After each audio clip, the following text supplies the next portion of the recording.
Welcome to Full Scope, a podcast designed to analyze the games that we love, the headlines and the music, and the movies we can't forget. I'm host Winter Burns. My counterpart, Savon Morris, was not able to be here tonight. Me and Trent were talking earlier, man. Like it's always disappointing when Savon can't make these Christopher Nolan movies. But for Oppenheimer, the movie that's coming out in July, I hope we can get him on. Trenton, as you can already tell, is our guest for this one. He's been on for countless times in the past. Thanks so much for being on, man. Oh yeah, absolutely, man. It's our thing. Anytime we're talking Christopher Nolan, I'm always down for that. So I don't know, man. Oppenheimer, that's a solid 3 hours. I don't know. See if I can make that. Gosh, those long movies, man. Yeah, Those long movies. Savon might be a lightweight when it comes to that, man. Definitely. Well, for this episode, we're going to do a review of Dunkirk. And next week, for all the sports fans out there, me and Savon will be back to recap the finals and everything that happened with that. But this one is just an exclusive review of Dunkirk. And to start with the overview, Dunkirk is a 2017 war film written and directed, produced by Christopher Nolan that depicts the Dunkirk evacuation of World War II from the perspective of the land, sea, and air. The ensemble cast includes Fionn Whitehead, Tom Glencarry, Jack Lowden, Harry Styles, and Tom Hardy. It had a budget of $82.5 to $150 million and brought in $527 million into the box office.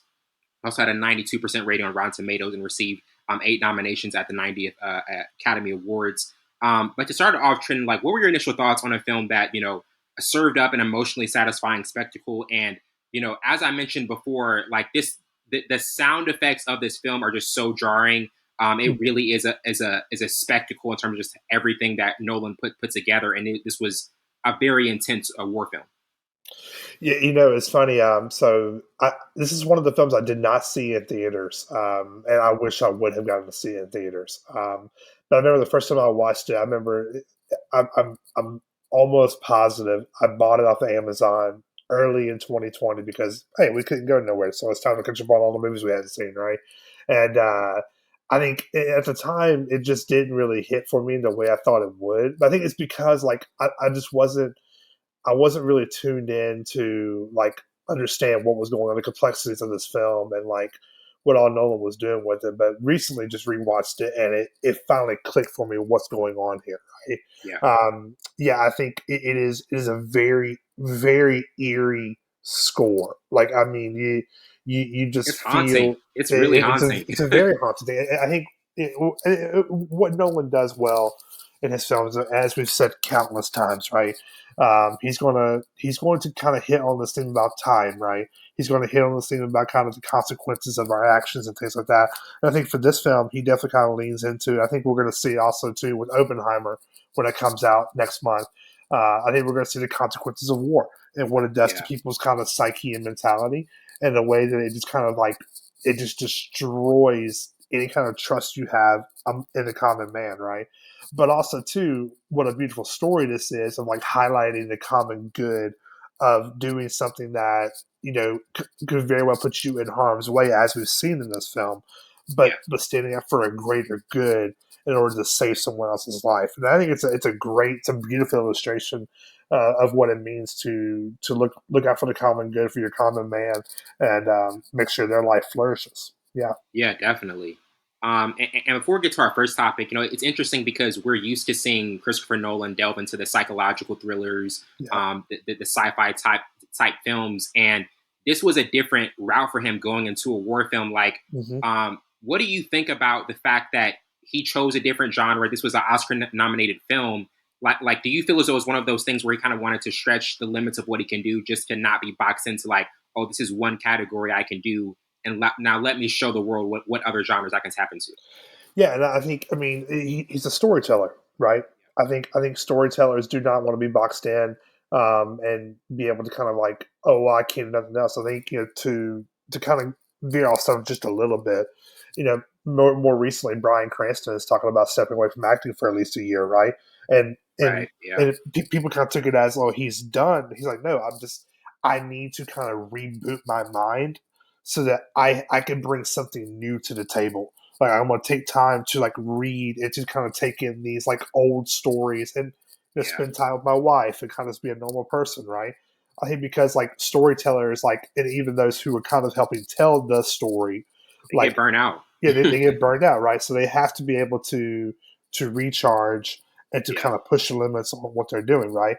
And you think about this kind of like leading up to Dunkirk. Obviously, we had Insomnia, we had Memento, we had the Batman trilogy, and we had Interstellar, right? And obviously, Interstellar was definitely a deviation from what the Batman trilogy was, but then Dunkirk is like again like a historical element of this too, right? And I think so to have a film where he really dives into kind of the historical element of the world and of an event that took place, and also an event that I never heard about until I watched this film, right? So to kind of like bring something to light in that way, I think is really unique, and it is and I think it's also it speaks to kind of like the courage that he and the belief he has in himself to be able to tell this story well. Yeah. And again, even going back to what we were just talking about, like the film itself is pretty bland as far as like of course Interstellar is such a big spectacle, right? Batman's such a big spectacle. Even Tenet and Inception are big spectacles. Like this This feels is like not a stylistic film. Like no, if you look at this no, compared to, it might be his most bland film ever. Honestly, hmm it right, might be like you look at all those other films. Those are just more entertaining films. This one, I think, like you said, it's one that grows on you over time, for sure. but it's got a lot of depth in it. A lot For of depth sure, later. for sure. And but I think what he does, and as what he does with most things, what he does, I think he does well. The way they do shoot, and of course, we know this. Like Nolan's thing is all about practical effects, right? Like he's not going to be somebody who's going to get a lot of visual effects in his stuff. I mean, even like reading about what he did with Oppenheimer. Like, I mean, they actually simulated a bomb exploding. Right? It wasn't like they went to they're like, okay, well, we're going to film this, and then we're going to go to the visual effects lab and then add the explosion. And no, they actually dropped an explosion Yeah, in this thing, right? Well, same thing here. The way they're flying these planes, the way they are, going with these ships and all that stuff, like it draws you in because it feels so real. So even yeah, though it may be quote unquote bland and just like, man, this is a lot of time spent looking at water and sand and guys in uniform, like but it really kind of draws you into like I think number one, this is the heroics um, of just kind of like war, right? I mean, you look at Saving Private Ryan, any kind of like war classic that's come out over the last however many years. There's something about that draws people in, right? It's just the story of heroism and again of like laying down your life for a greater cause and a greater good, to where evil is stopped, and Nolan taps into that once again, and even in what a film that may be kind of overlooked in the grand scheme of it all. Like I think it's another solid one on his list. yeah, definitely. And now getting into our first topic from 1 to 4 stars, what would you give it? I would go with 3.5. I think the structure, the use of sound and music and visuals, came together in a whole that is truly breathtaking. For 4, it's just like we said, stylistically, it doesn't. To me, I judge Nolan off the stylistic effects because Yeah, that's what he always brings to the table. That's what I expect from him. But I still think with what he did with Dunkirk, like you said, he's a storyteller. This was a story laid out very well. From 1 to 4 stars, what would be your particular rating? yeah, I'm hitting at the same area, 3.5, man. Again, this is not a bad film by any means. It's just one that, it's just a slow burn, right? You really got to kind of be in for the ride. And like I said, I think when I first watched this film, I was looking for something to kind of fill my time up, right? I wasn't ready to sit down and dissect like the semantics of it all. To be honest, like I remember looking at it was the first time I watched a Nolan film. I was like, what is going on here? Why is Harry Styles here and then why is he over here, right? And again, it's just another like alluding to him playing with the time dynamics of the whole entire film, right? Yeah, So yeah, I roll with 3.5. Because like again, I think it's a solid watch, and it's going to give you everything you want from a Nolan film. But at the end of the day, yeah, it's going to be one of those ones that you really going to be if you're going to watch it, you need to make sure you have the time and the mind space to be able. It's not one of those ones that you can kind of be like, oh, oh wow, that's cool, and go back to your phone, right? I mean, you Yeah. have to kind of like locked in on what's going on there because you will get so lost in this film. Oh, for sure, definitely. And now transitioning to favorite character, I went with Farrier because to me he's just an all-out Mm, hero that yeah, we might expect to see in a war movie, but he really is set on putting the lives of others before the lives of himself. And I thought Tom Hardy just did an exceptional job yeah. bringing that element into that character. To you overall, who was your favorite character in this one? Man, I love the father who was who had his boat, Mister. His name is escaping me right now.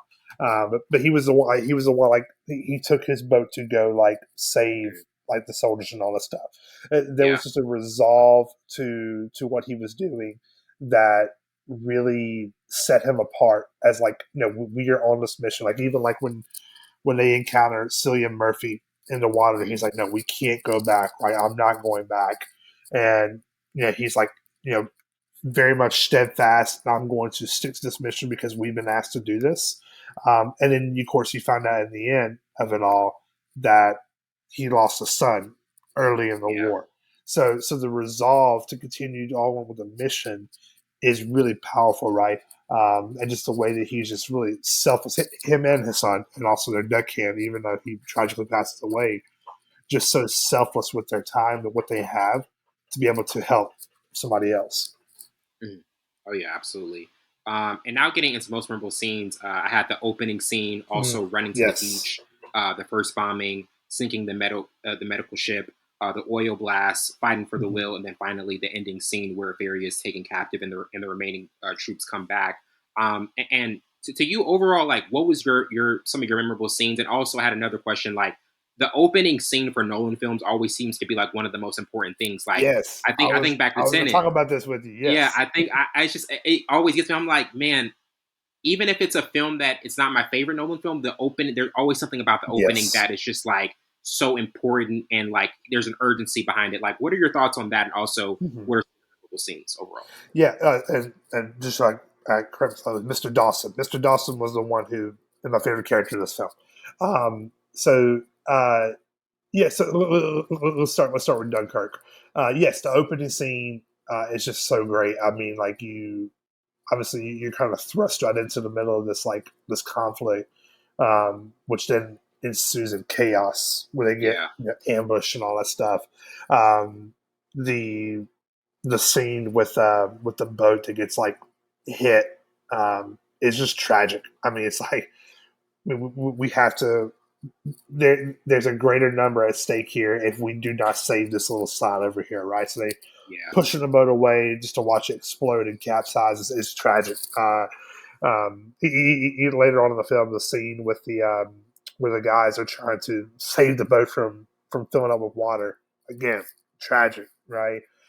Um, but the that last moment too, where you yeah, obviously it's two separate moments of time, but you have like the plane, the German plane coming over, and then you see it also coming over like the beach as well too. It's like, oh, this is the same plane, but at different times in the story. And then Tom Hardy's guy comes in there and is able to take it out with no fuel in his plane whatsoever, right?